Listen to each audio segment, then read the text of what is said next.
La paracha de Vaïchi, qui clôture le Sefer Bereshit, raconte que Yaakov Avinu, avant de quitter ce monde, va réunir ses enfants autour de lui pour leur adresser des reproches, des instructions, mais aussi des brachot, des bénédictions.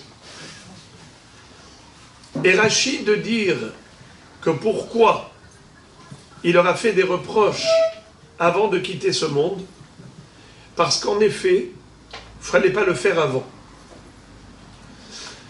Si on fait des remarques désobligeantes à quelqu'un, alors après ça, il est gêné de nous croiser. On pourra le mettre mal à l'aise. Pour préserver la dignité humaine, c'est la raison pour laquelle il a dit « Je ne veux pas qu'à chaque fois que je vais les revoir, ils vont me croiser mon regard, ils vont se sentir gênés. » Alors il a attendu le dernier moment pour le faire. Également pour pas que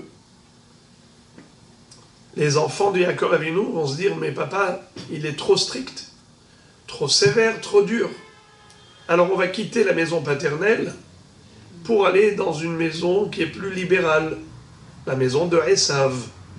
Là-bas, c'est plus laxiste, c'est plus agréable, parce que tout est permis. Tout est permis. La permissivité, par rapport à l'interdiction, est plus tentante. Ça attire plus. Alors Yaakov Avinu va dire non. J'attendrai le dernier moment pour leur adresser un reproche. D'ailleurs, Moshe Rabbeinu a fait pareil. Moshe Rabbeinu n'a réprimandé les Bnei Israël qu'à la fin des 40 années de la traversée du désert. Pourquoi? Parce qu'il leur a dit, aujourd'hui, rassemblez-vous, réunissez-vous, aujourd'hui j'ai 120 ans, et c'est là qu'il les a savonnés. Il leur a passé un savon. Pour la même raison, de ne pas gêner ensuite la personne. Alors, qu'est-ce qu'il va dire à Réhouven? Réhouven, il va lui dire Bechori ata, Kohi vereshit oni. Toi, tu es mon Bechor. Tu es le début de ma force. Sache que, normalement, tu aurais dû avoir toutes les couronnes pour toi. En tant que fils aîné, tu aurais dû avoir une double part d'héritage en Israël. Tu aurais dû recevoir la couronne royale d'Israël et également le sacerdoce, la Kehuna. Ce sont les représentants spirituels du Ham Israël dans le Beth Amikdash, responsable du culte sacrificiel, des korbanot. Or, tu as tout perdu. Malheureusement, par ta colère, tu as perdu toutes tes couronnes. Pahaz kamaim al totar. Yeter se'et veyeter az. Pahaz kamaim al totar. Az ki alita mishkeve avicha. Az hilalta yetsu'i ala. Sache que tu as perturbé la couche de ton père, tu as profané la Shekhinah qui régnait sur ma tente, sur ma couche. C'est-à-dire, au moment où Rachel est décédée, Yaakov Avinu a installé son lit dans la tente de Bilha, la servante de Rachel. Réhouven, le fils de Léa, n'a pas supporté cela. Il a dit, ma mère Léa a déjà suffisamment souffert de la concurrence de Rachel, de son vivant. Mais maintenant qu'elle est décédée, elle n'est plus de ce monde. Papa devrait rejoindre ma mère Léa. Elle lui a donné 6 enfants. Pourquoi il va chez la servante de Rachel, Bilha. Alors, il a été, selon un pirouche, dormir dans le lit de Yaakov pour l'empêcher de venir ici, pour l'obliger à aller dans la tente de Léa.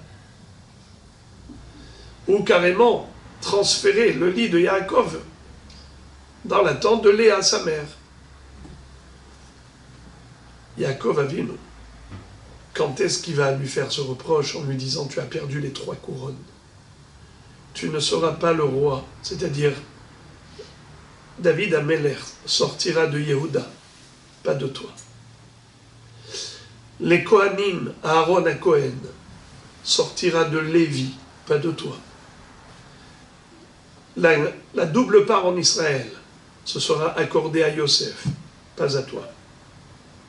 Donc il a perdu Yeter Se'et, Yeter Az. D'abord il lui dit, Reuven Bechori Ata, Kohi Vereshit Oni, Yeter Se'et ve Yeter Az. On a Bechori, le Bechor. Donc il est l'aîné, il a le droit d'aînesse, double part d'héritage. Yeter Se'et. C'est quoi Se'et? Surélevé. Tu étais surélevé. Mais ça fait allusion au Kohanim, à la Keuna. Car les Kohanim, quand ils font la bracha au Ham Israël, ils surélèvent leurs mains pour leur adresser la bénédiction. Ce qu'on appelle Nesiat Kapaim. Vaïssa et Yada Vaïvarechem. Aaron à Cohen avait levé ses mains pour adresser la bénédiction au Ham Israël. Le Se'et, tu ne l'auras plus. Ce sera donné à Lévi. Les Kohanim descendront du Shevet Lévi. Yeter Az. Az, c'est rose. C'est la vigueur. C'est quoi? C'est la royauté. Comme il est écrit, Veiten rose les malko veyarem keren meshicho. La force, rose, la vigueur, la force, la puissance, c'est la royauté. Ce sera accordé à Yehuda. Reuven Miskin, il a tout perdu. Pourquoi? Parce qu'il s'est mis en colère. En colère après qui? Après son père. Comment est-ce qu'il a abandonné sa mère au profit de Bilha, la servante de Rachel? Maintenant, Yaakov Avinu, quand il lui dit « Tu as perdu les 3 couronnes », il lui dit « Sache que tu n'as pas seulement porté atteinte au kavod de ton papa, tu as également profané la Shekhinah. Car moi, je m'orientais vers l'une des 4 tentes de mes 4 épouses en fonction de la nuée de gloire qui résidait, qui régnait sur la tente. Chose que toi, tu ne pouvais pas percevoir. Mais moi, je voyais le Hanan Kavod.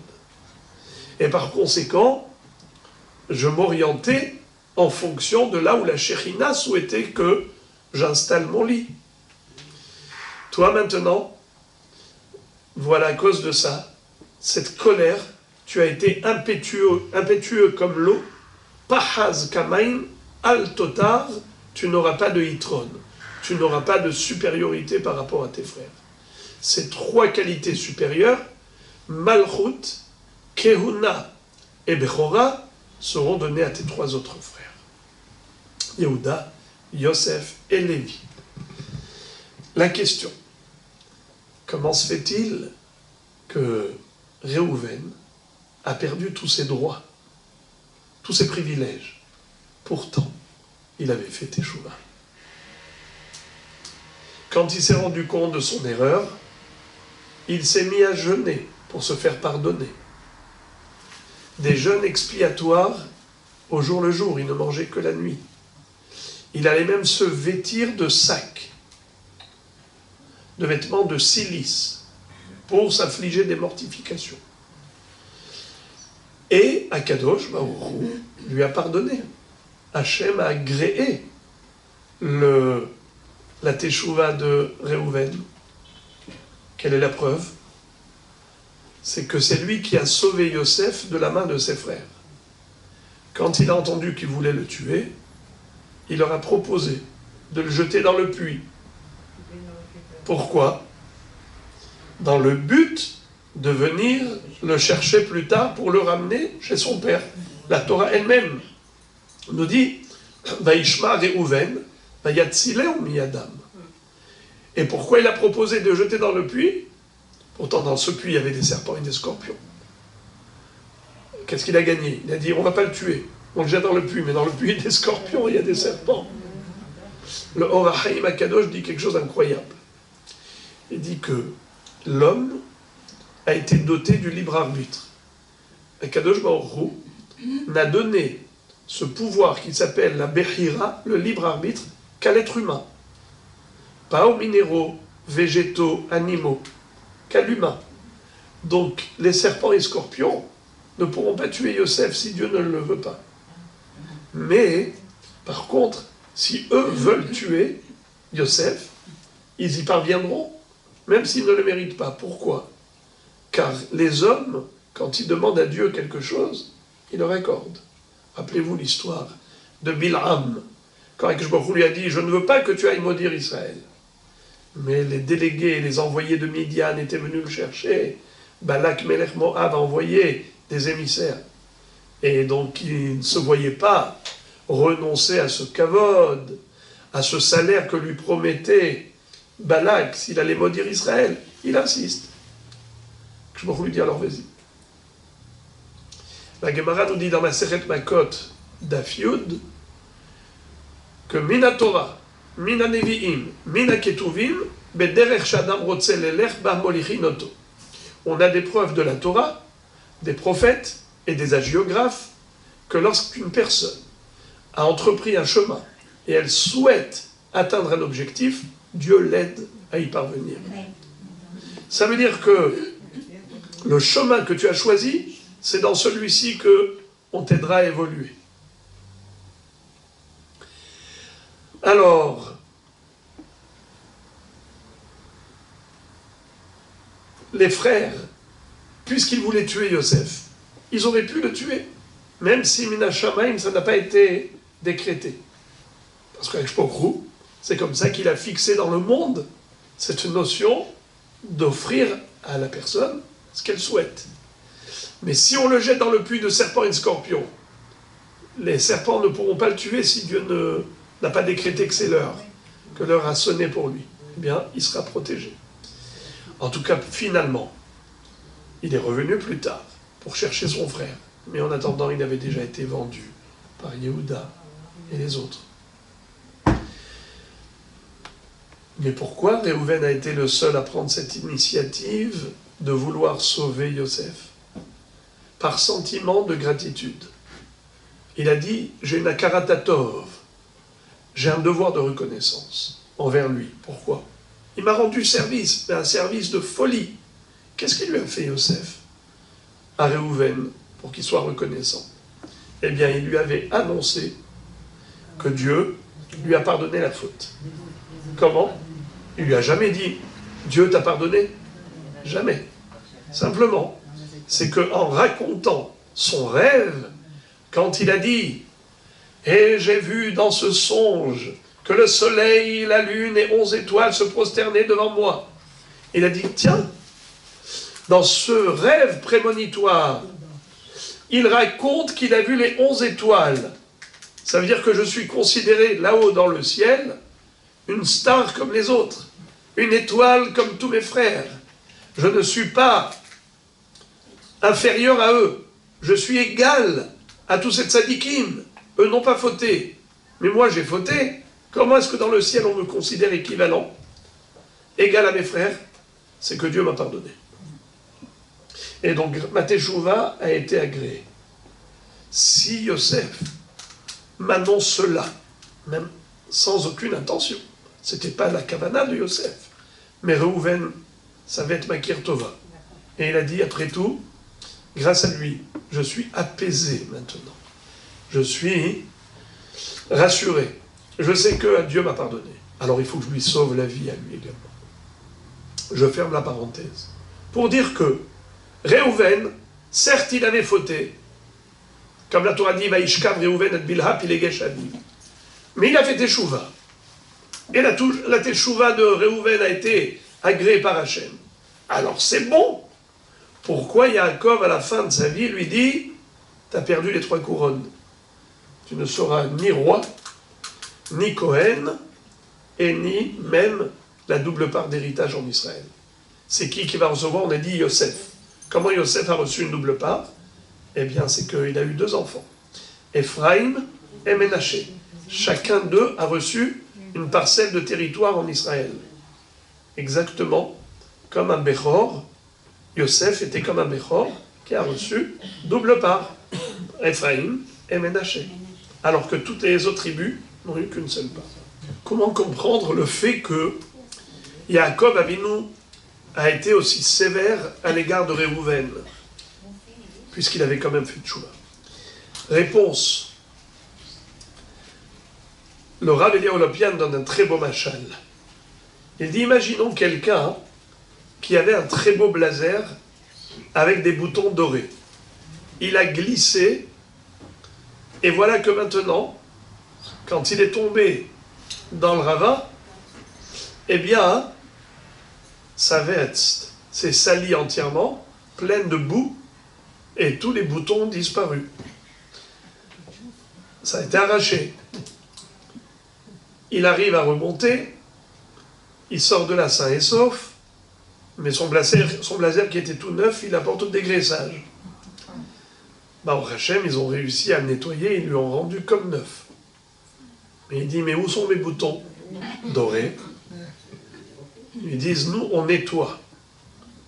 Mais on ne fait pas de broderie, ni de retouche. Alors, on te rend un blazer propre, mais sans les 3 boutons dorés. Réhouven a fait Teshuvah, mais il a perdu ses 3 qualités. Bechora, Kehuna et Malchut. Pourquoi? Car ces 3 postes, un roi, qu'est-ce qu'il est? Il est responsable de la nation. Un Kohen Gadol est responsable du Ram Israël. Un Bechor, un aîné, il est responsable de ses jeunes frères. Ce sont des positions dans lesquelles on a une responsabilité publique. Alors là, il ne faut pas se laisser dominer par la colère. Car si un roi, par exemple, comme Poutine, décide de s'acharner contre l'Ukraine, eh bien, le lendemain, c'est un carnage. Nahon, on ne sait pas ce qui lui est passé par la tête, il a décidé du jour au lendemain.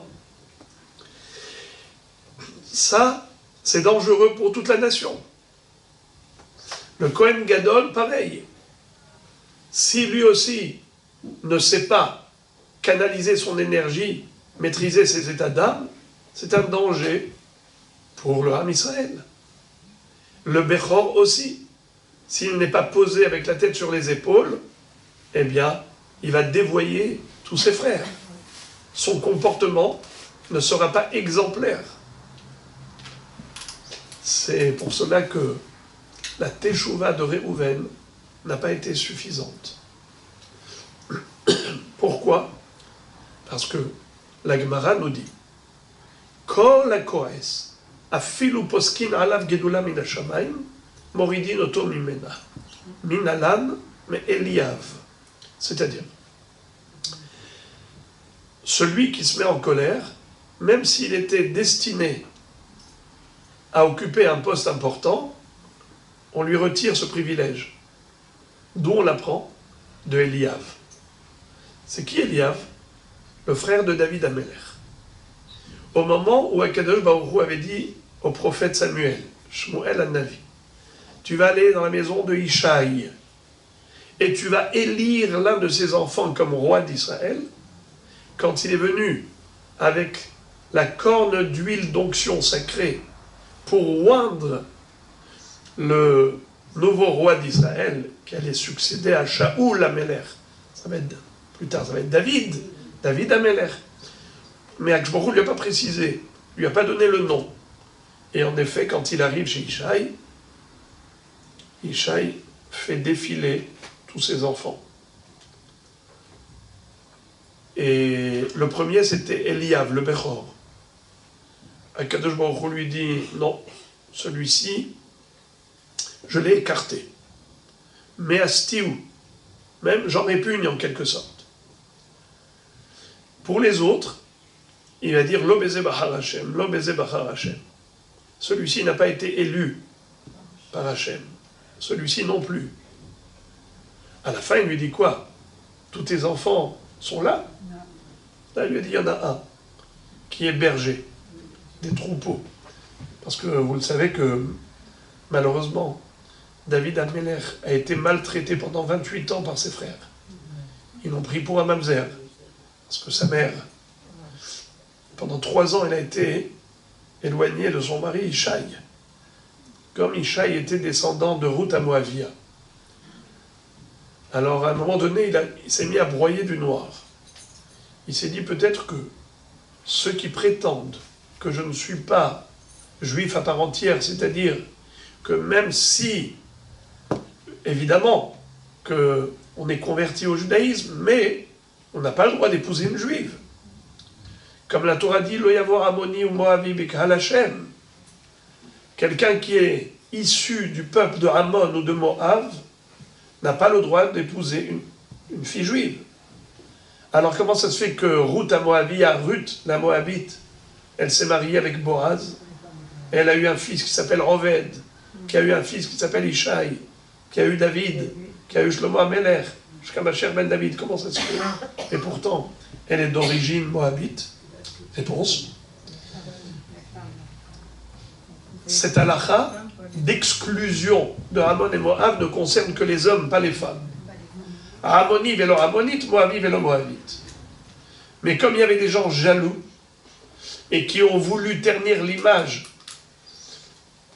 de Ruth à Moabia, ils ont dit, mais non, qu'est-ce qui lui permettait à elle d'épouser un juif comme Boaz, qui était d'ailleurs le juge de sa génération? Alors les enfants sont des Moabites. C'est comme ça que le pauvre Ishaï, à un moment donné, il a commencé à se prendre la tête avec ça. C'est le Midrash qui raconte que c'est la raison pour laquelle il a décidé de se séparer de son épouse. Ça a duré 3 ans. Et il s'est dit, je vais avoir désormais des enfants qui seront au moins dignes de se marier avec des juifs. Comment? D'avoir un enfant avec sa servante, qui s'appelle Shifra Kenaanit. L'enfant sera Eved, il va le libérer, lui, en tant que Adon, en tant que maître, il va libérer son esclave. Et vous le savez que un esclave libéré, c'est-à-dire un Eved Kenaani qui avait reçu le Get Sheharour, eh bien, il devenait automatiquement juif, comme un guerre classique, un converti au judaïsme classique. Et sa servante, quand elle a vu ça, qu'elle a été invitée par Ishaï pour le rejoindre au milieu de la nuit, eh bien, elle a été raconter ça à sa maîtresse, la femme de Ishaï, la femme officielle. Et c'est elle, la femme de Ishaï, qui a été à la place de cette servante. Et donc, cachée par le voile de la nuit, il ne s'est pas rendu compte. Et c'est comme ça qu'elle est tombée enceinte de son mari. Mais comme elle n'avait pas reçu le guet, et que Pitom, on la voit enceinte, après 3 mois, Ishaï et ses enfants ont cru qu'elle avait trompé, qu'elle a été avec un autre homme. Parce que sinon, de qui elle est tombée enceinte? Ils ne savaient pas que c'était de lui. Alors, quand il est né David Amelech, ils l'ont pris pour un mamzer. Et ils ont voulu se débarrasser de lui. Qu'est-ce qu'ils ont fait? Ils l'ont envoyé faire paître les troupeaux dans des endroits excentrés, dans des lieux dangereux, dans des milieux où il y a des bêtes féroces, où, en effet, David Amelech allait se faire dévorer par des lions, par des tigres. Et en effet, David Amelech va le dire plus tard. Gam et Hari et Gam et Ador Vika Avedecha. Ton serviteur a tué le lion. Il a tué l'ours. Ça veut dire que il était confronté à des bêtes féroces. Ils ont fait exprès. C'est comme ça qu'il a proposé de combattre Goliath. Quand il est venu voir Shaoul, et que Shaoul lui a dit, quoi, t'as pas peur de ce géant Goliath? Il a dit, Dieu m'a montré que je vais le gagner, je vais le vaincre. Puisque il m'a donné l'occasion de sauver des agneaux, des moutons, de la gueule du lion. D'ailleurs, pour se souvenir de ce Ness, il a fabriqué un manteau avec la peau du mouton. C'est ça qu'il lui a dit, Venassa se mina eder, Venassa ze mina eder. C'est un agneau, Zé, c'est ça. Il lui a montré la peau d'agneau, Zé. Pour m'en souvenir, pour rester reconnaissant envers Hachem de ce Ness. Donc j'ai pas peur de Goliath. Car je ne viens pas par le biais de ma force, mais c'est Akadosh Baruch Hu qui donne la force. Alors, finalement, quand Ishaï va dire à... Pardon, Shmuel va dire à Ishaï, ça y est, tu n'as plus d'enfants, épuisement du stock. Il a dit non, il y en a un, c'est le berger. Il a dit on va le chercher. Et à ce moment-là, ils ont tous rougi. Ils ont dit certainement maintenant, Shmuel al-Navi est venu pour dévoiler la tare familiale. On a un mamzer ici, qui est venu pour nous faire la hashuma. Alors, quand David est rentré, la corne d'huile d'onction a débordé. Et Akshmochou dit à Ishaï, comment tu peux rester assis quand Meshiach Hashem rentre? Il s'est levé, et c'est comme ça que cette huile, comme il dit, Kashemen atov à la roche et yored à la zakan. Ce jour-là, les frères ont vu que David Amelech était un fils légitime de Ishaï. Et d'ailleurs, il va dire Odecha kiranitani, Batehili lishoa. Merci à Akadosh Baruch Hu, que tu as répondu à mes appels. Tu m'as délivré de cette honte, de cette calomnie. Et elle, la mère de David, l'épouse de Ishaï, elle était là, toute contente. Elle va dire Even ma'asu habonim aita le rosh pila. Even, la pierre que les maçons ont rejetée, est devenue la pierre angulaire. Traduction Aïe ben, Even, Aïe ben, Aïe mon fils. Ma'asu habanim. Abonim, c'est les constructeurs. Banim, c'est les enfants.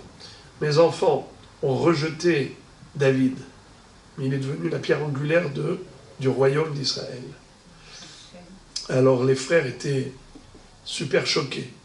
Ils ont dit, mais et Hashem haïtazot, iniflat be'enenu. Ça c'est un maasé Hashem, ça nous échappe totalement. Ça dépasse l'entendement ce qui se passe là. Alors Shmuel HaNavi leur dit, Ze hayom asa Hashem nagila venismehabo. Ce jour-là, c'est Akadosh Baruch Hu qui nous a dévoilé qui allait porter la couronne d'Israël. C'est un jour de joie, puisqu'à partir de David Amelech, nous avons toute la dynastie royale qui nous conduit jusqu'à Mashiach ben David. En tout cas, David Amelech, lui, a été élu, mais bizarrement, le seul pour lequel Akadosh Baruch Hu a dit « Mais Astiu, je n'en veux pas », c'est pas qu'il n'a pas été élu comme les autres. Pour les autres, il est écrit « Lo beze bachar Hashem ». Lo beze bachar Hashem. Dieu ne l'a pas choisi. Mais chez Eliav, il est écrit « Il a été rejeté ». Ça veut dire quoi, nous dit la Gemara? Qu'en réalité, c'était lui qui était initialement l'heureux élu. Et Kadosh Baruch Hu avait voulu faire de Eliav le roi d'Israël. Mais pourquoi il a perdu ce privilège? Parce qu'il s'était mis en colère. Contre qui? Contre David. Au moment où David avait été envoyé par son père pour apporter des provisions alimentaires à ses frères qui étaient au front de guerre contre les Pélishtim, et c'est comme ça que justement qu'il a pu proposer d'aller combattre Goliath. C'était à ce moment-là, dans cette guerre même. Eliav qui était l'un des guerriers, voit David, il n'a pas compris, qu'est-ce qu'il fait là? Il lui a dit, Almin atashta et Atson, mais toi tu es le berger de nos troupeaux. Tu as abandonné le troupeau pour venir voir la guerre, pourquoi? Tu aimes voir des films de guerre? C'est quoi ça? Alirot amilchama yarata.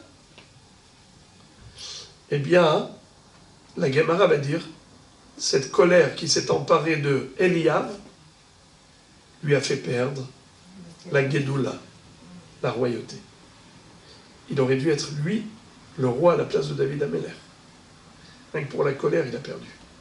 Car un roi ne doit pas être coléreux. Et Rachid de dire, mais pourtant l'histoire de Goliath, l'histoire de la colère de Eliav, ça s'est passé après l'histoire de l'intronisation et l'élection de David. Alors, si c'est à cause de la colère, il ne s'était pas encore mis en colère. Il s'est mis en colère que plus tard. Alors, comment on peut le condamner aujourd'hui pour une faute de demain? Hachem a vu que, mais on connaît la règle. La règle, c'est qu'Akshbar-Rou, il ne nous condamne pas au présent pour les fautes futures. On l'apprend de qui? De Ishmaël. Ishmaël, quand il était dans le désert, et il a failli mourir de soif, sa mère l'avait jeté derrière le buisson dans cette chaleur caniculaire, elle n'avait plus d'eau dans la gourde. Elle a dit, je ne veux pas voir sa mort. Eh bien, Ishmaël pleure. Et Akadosh Baruch Hu va lui faire un nes. Et là, Akadosh Baruch Hu va faire jaillir de l'eau de source. À côté de Ishmaël, sa mère vient, puise de l'eau et lui donne à boire. Le Midrash raconte que les anges dans le ciel ont dit à Kadosh Baruch Hu, mais comment veux-tu sauver de la mort Ishmaël, miraculeusement, de la soif qui le menace, alors que ses enfants vont tuer les bénis Israël par la soif? Vous connaissez l'histoire. Lorsque Nabuchodonosor, après avoir détruit le Beth Amikdash,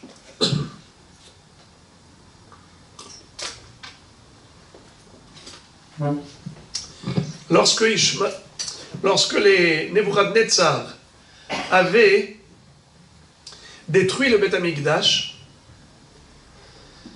eh bien, il a exilé Israël. Ils ont marché, avec des poids lourds, avec des chaînes, et ils mouraient de soif. Ils ont dit peut-être que nos cousins, les Ishmaélim, qui ont des outres, vont peut-être nous donner à boire.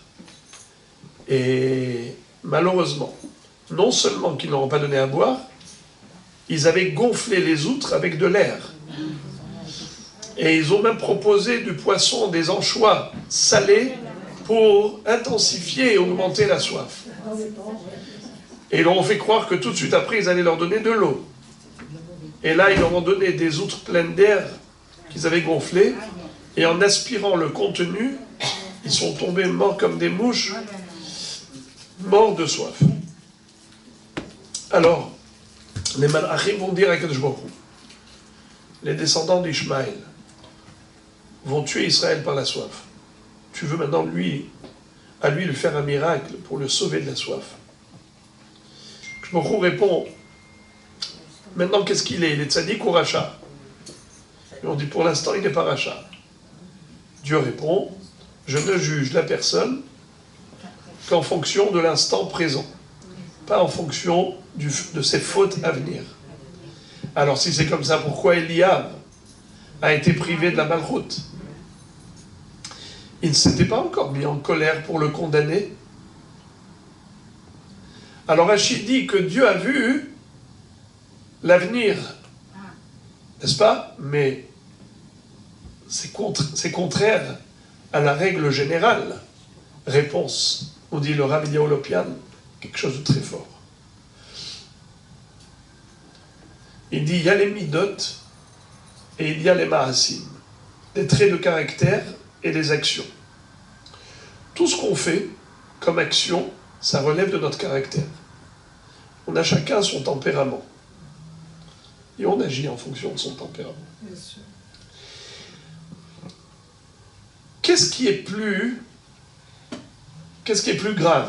Des fautes actives ou bien des tendances d'ordre caractériel? Eh bien, il dit que, à quoi cela ressemble? À une machine à fabriquer des faux billets. Imaginez-vous par exemple deux voisins. La police est venue faire une perquisition et voilà qu'on retrouve chez quelqu'un 10 millions de faux billets.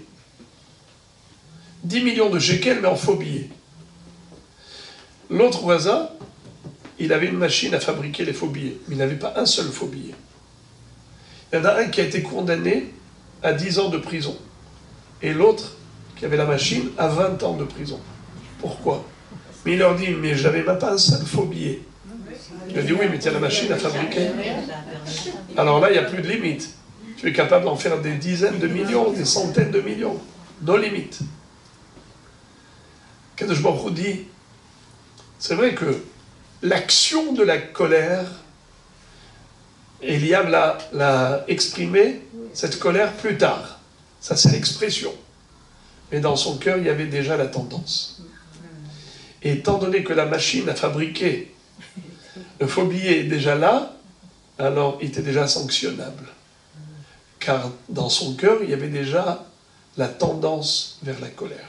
Pas chez Shmuel, pas chez Ishmaël. Ishmaël. Il n'y avait pas spécialement cette tendance-là. Akadosh Baruch Hu a pris en considération la tendance de Eliab pour dire il a perdu la malchoute. Je ne peux pas lui confier la malchoute, car être roi d'Israël, c'est gérer ses états d'âme, ses émotions.